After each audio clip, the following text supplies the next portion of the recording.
نحمده ونصلي على رسوله الكريم اما بعد۔ اللہ تعالیٰ کے راستے میں خرچ کرنے کی انتہائی فضیلت بیان ہوئی ہے۔ بڑے بڑے لوگ دنیا میں آئے ہیں اور انہوں نے اللہ تعالیٰ کے راستے کے اندر اپنے اموال کو خرچ کیا ہے۔ انہی میں سے ایک شخصیت حضرت عبداللہ ابن مبارک رحمہ اللہ کی شخصیت دنیا میں گزری ہے۔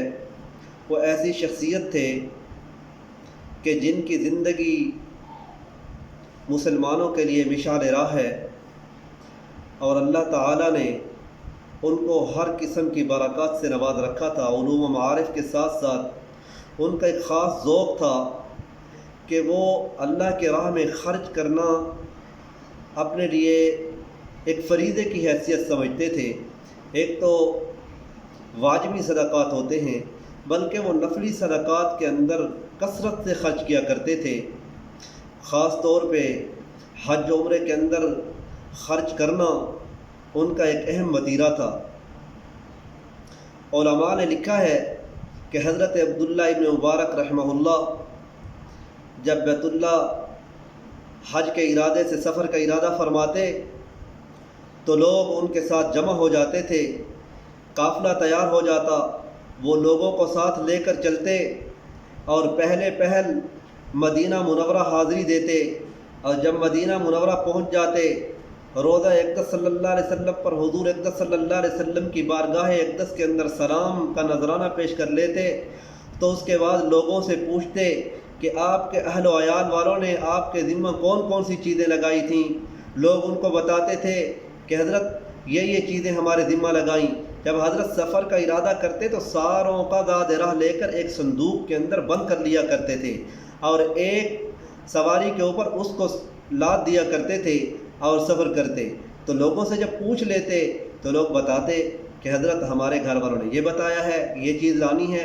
حضرت تمام چیزیں ان کو لے کر دیتے، اور ان کے بعد مکہ مکرمہ کی طرف جب عازم سفر ہوتے اور بیت اللہ کا طواف کر لیتے، عمرہ یا حج کی ادائیگی مکمل کرتے، تو حج کی ادائیگی کے بعد حضرت عبداللہ ابن مبارک رحمہ اللہ قافلے والوں کو اکٹھا کرتے اور ان سے سوال کرتے کہ بتاؤ آپ کے گھر والوں نے مکہ مکرمہ سے کون کون سی چیزیں لینے کے لیے آپ سے دست سوال دراز کیا۔ مطلب آپ کو یہ کہا ہو کہ فلاں چیز مکہ مکرمہ سے لیتے آنا، تو لوگ اپنی ضروریات بتاتے۔ حضرت عبداللہ ابن مبارک رحمہ اللہ تمام چیزیں ان کو لے کر دیتے، اور جب وہاں سے واپس آتے راستے میں ان کے اوپر خرچ کرتے، یہاں تک کہ جب اپنے شہر واپس آ جاتے تو 3 دن تک اپنے جو ساتھ لے جانے والا قافلہ ہوتا اس قافلے کے لوگوں کی یہاں آ کر بھی 3 دن تک دعوت کرتے رہتے، اور اس کے بعد جتنا ان کا خرچ ہوتا تھا جو جاتے ہوئے ان سے لیا تھا اور ایک صندوق میں بند کر دیا تھا، وہ سارے ساتھیوں کو آ کر واپس کر دیتے تھے کہ یہ لے لو، اور یہ حج ہو گیا یا عمرہ ہو گیا، یہ میری طرف سے ہے۔ تو اللہ تعالیٰ نے حضرت عبداللہ ابن مبارک رحمہ اللہ کو صدقہ کرنے کی ایسی توفیق عطا فرمائی ہوئی تھی کہ وہ کثرت سے صدقہ کیا کرتے تھے، اور ہر قسم کے ثواب کو حاصل کرنے کے لیے، حج کی سعادت کے ثواب کو حاصل کرنے کے لیے لوگوں کو ان کے حج کا جتنا خرچہ ہوتا واپس کر دیتے کہ یہ لے لو، اور اس کا حج کا ثواب جو ہے اللہ تعالیٰ جو تمہیں عطا فرمائیں گے اس کے بقدر مجھے بھی عطا فرما دیں گے۔ سارے کا سارا خرچ ان کو واپس کر دیا جاتا۔ اللہ تعالیٰ ہم سب کو اپنی راہ میں خرچ کرنے کی توفیق عطا فرمائے، اور خالصتاً اپنی رضا کی خاطر خرچ کرنے کی توفیق عطا فرمائے، جس طرح عبداللہ ابن مبارک رحمہ اللہ اعلانیہ اور خفیہ صدقہ کیا کرتے تھے۔ اللہ تعالی ہم سب مسلمانوں کو اعلانیہ بھی اور خفیہ بھی کثرت سے صدقات کرنے والا بنا دیں۔